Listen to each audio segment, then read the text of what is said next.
Hello and welcome to today's episode of Careers Chat. It's good to see you, Konstantina. Hello, Shiv. Nice to see you, and it's always pleasure speaking to you. And today I'm really excited because saying no can be very difficult.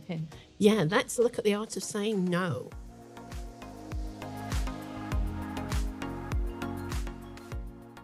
So, Shiv, I have a few questions for you just because when I was preparing for the podcast, I was also doing some research as you. I've just done a blog on saying no as well. And I just thought, let's start with a personal story. And my question is, when was the last time you said no? Yesterday. What happened? So basically, I was asked to do a piece of work and I was overcommitted. So I just explained, sorry, not able to do that within this time frame for you. But if you were to give me another month, then possibly I could look at doing that work for you, and then I asked, what priority is this for you? Why do you need it? Are there any other information sources that I can give you? Is there anything on the podcast? So I go down that route and just say, I can't physically do it. I don't want to overcommit. I don't want to promise you something I'm not going to deliver because that will damage my reputation. I love this, Shiv. I really like it. And that's one of the main aspects of the benefit of saying no. Just you demonstrate yourself as a professional, of someone who is able to prioritize time and tasks and know when it's not right to say yes to everything. It's better to say You no. can't. And then, yes, you keep your time and you focus on what you need to deliver. And then you can give time for other things to develop and work on them when it's the time. But when you were saying this no, what was going through your head? I've got to be honest, I would like to do things for people. I would like to help. But I also realize that to say yes to something that I know I am backed up. And if I was to do it, I wouldn't do my best job. It'd be rushed. I want it to be as good as it can be. I don't want to disappoint someone. I don't want to cause issues for that person because in this situation, they could go away to someone else and come back to me after that month. That's fine. That's fine. So they were aware of my workload. I was aware of their workload. We had a conversation. It was both of us being assertive. I think this is an issue. A lot of people think assertiveness is aggression, is saying, I will not do this. When actually, a lot of the time, it's about saying, look, I can't do it now, but here's a compromise. And I think compromise is actually a very healthy word because people will, on both sides, will be satisfied then. It's not about doing the worst possible thing for both people. It's about doing the best possible thing for both parties. Absolutely. That's great. And I liked again what you touched on. This is not you being aggressive, you being difficult. No, you're just like saying, this is my boundary at the moment. I can't Yes. physically do it. As you said, this is again a sign of professionalism, Yes. not knowing where you are. Okay. It was interesting because I had a discussion also at home, preparing for the podcast, thinking, okay, when was the last time I said no? And my family surprised me that they said that I say no all the time. But how I said it, they said basically you don't say no, you just don't respond. Oh, okay. Which they find difficult. And I, reflecting again, I realized that I don't say no because it's many people, and especially female professionals, Yes. will avoid saying no to escape the conflict. Yes. I'm not comfortable with conflict, and that's one thing happening. But in my case, I say no first to escape the conflict. And then I know that if I say no, this is the first step to someone starting asking me, why? Why not? And then I need to present a very solid argument, a very logical solution why I'm not agreeing to do these things. At which point, the other person has the advantage of trying to change my position. Yeah. And then we enter into this conversation around negotiating positions. Okay. And being me, probably I'll be soft and gradually move to a compromise solution or saying yes in the end. But I think it is for both sides, it's quite good to say no. So no first, you know where you are, you can plan and do something else, come back a month later and ask for your help. Or in other ways, is okay, if I say no, then the other person can get into further discussion with me, understanding where I come from, where they come from, and probably find a different way forward. I think what might help you is to consider boundaries. So when we look at our boundaries, we have some things that are hard non-negotiables. We have things that we really don't want to do. And then we've got things that we're open to considering, moving things around. And then there's things that are quite straightforward. Well, if I move this to that time, that's fine. I think understanding that it's okay to say no and explaining your thinking. I think there's always room for compromise, but I think, again, you go back to your boundaries and what's comfortable for you. And sometimes explaining that to the other person can help them to understand. You will always get someone who has set their mind on this has to be done and it has to be done in this way and it has to be done at this time. And the why question, sometimes don't see it as this why, see it as, okay, but why are we doing it that way? Have we always done it that way? Is there not another way of doing it? What are the reasons behind all of this?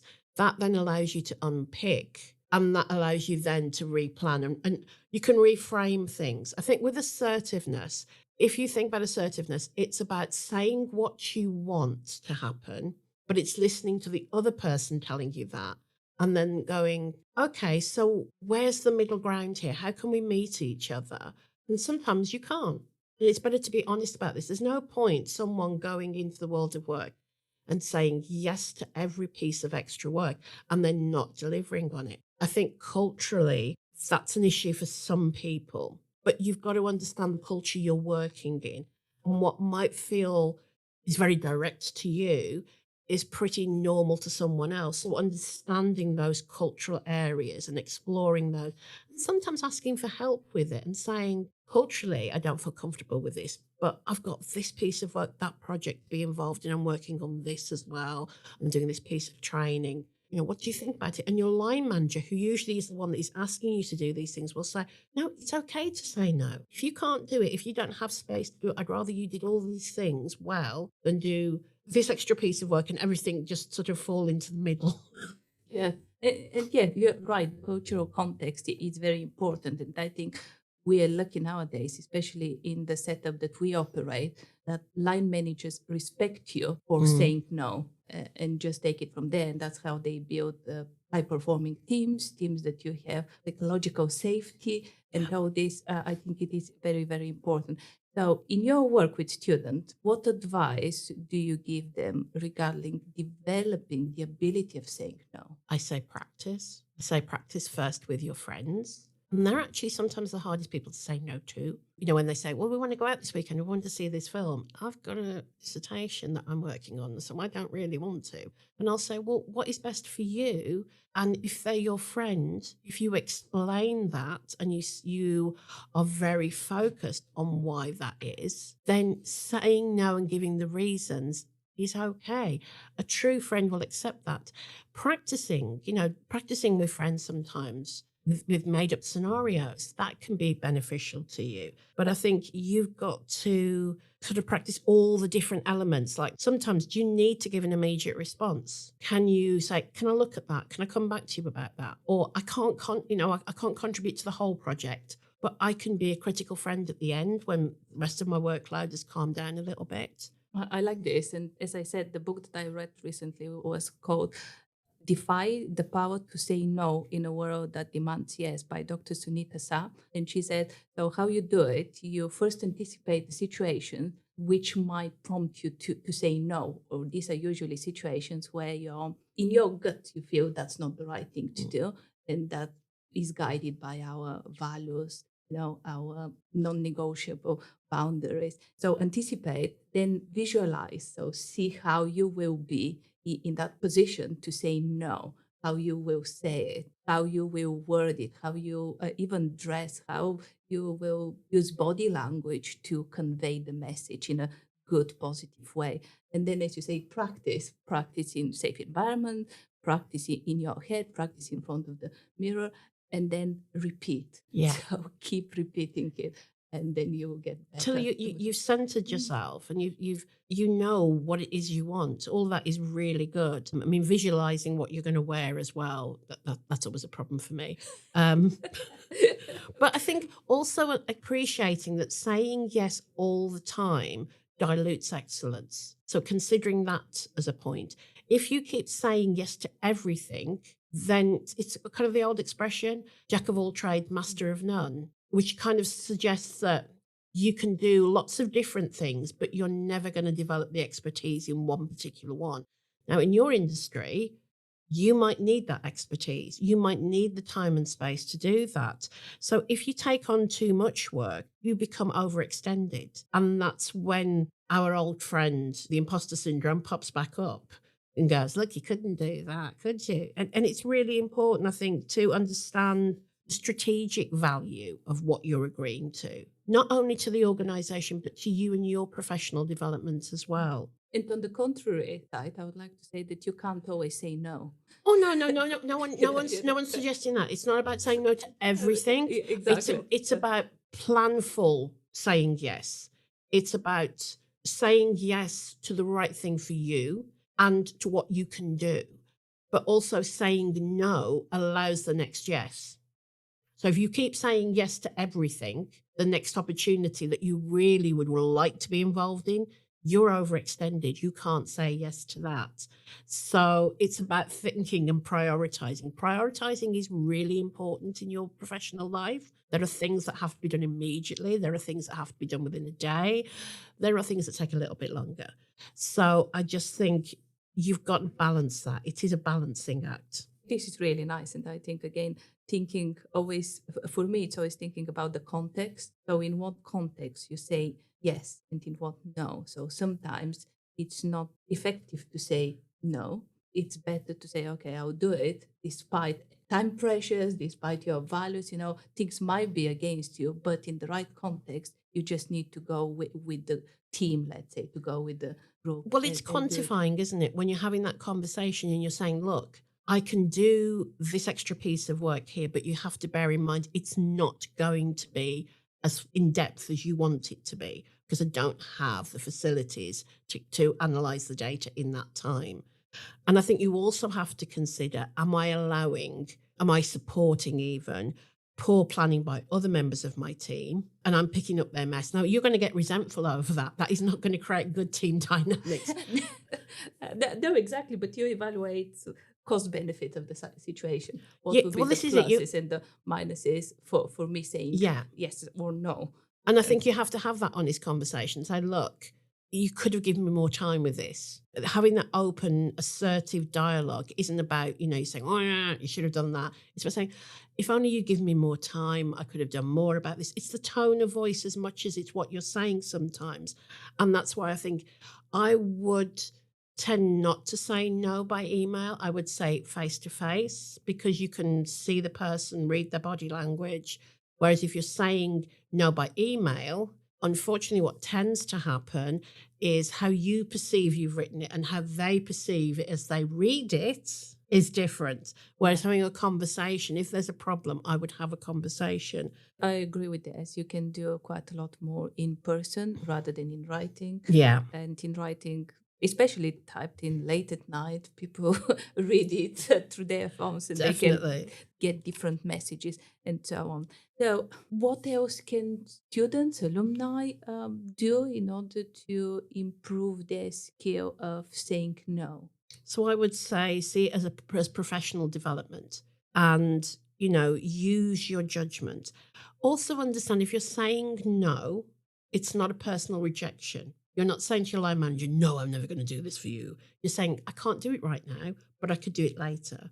Or sometimes it might be someone in your team has capacity. So it's I can't do this to the best of my ability at the moment because of all my other commitments. But I know my colleague Nyla, she's got a little bit of space in her diary and she would be really good at this. Because what that's saying there is I value my other colleague. I also value what you think of my work. And it's about not just automatically saying yes without checking your diary and then turning up on your boss's doorstep and saying, or, desk and saying, you asked me to do that piece of work. I can't do it. They're really going to get angry about that because it shows you haven't thought about what you should be doing. So I would always say practice. Think about what your core responsibilities are. Remember that if you're stretched too thinly, you're not going to be effective. We want you to be excellent. Your line manager wants you to be excellent.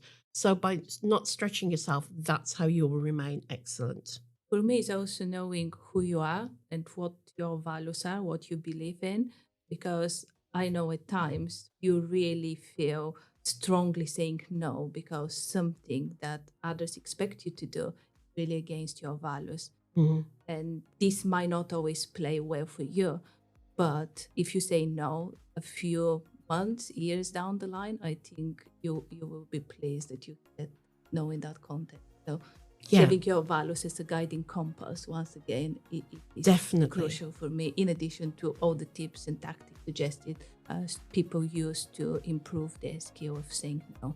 I think you have to understand professional development requires sustained focus. And even the smallest of extra commitments mean that you like time for a breakthrough in your own personal and professional development. So it's balancing you with everybody else, with the team.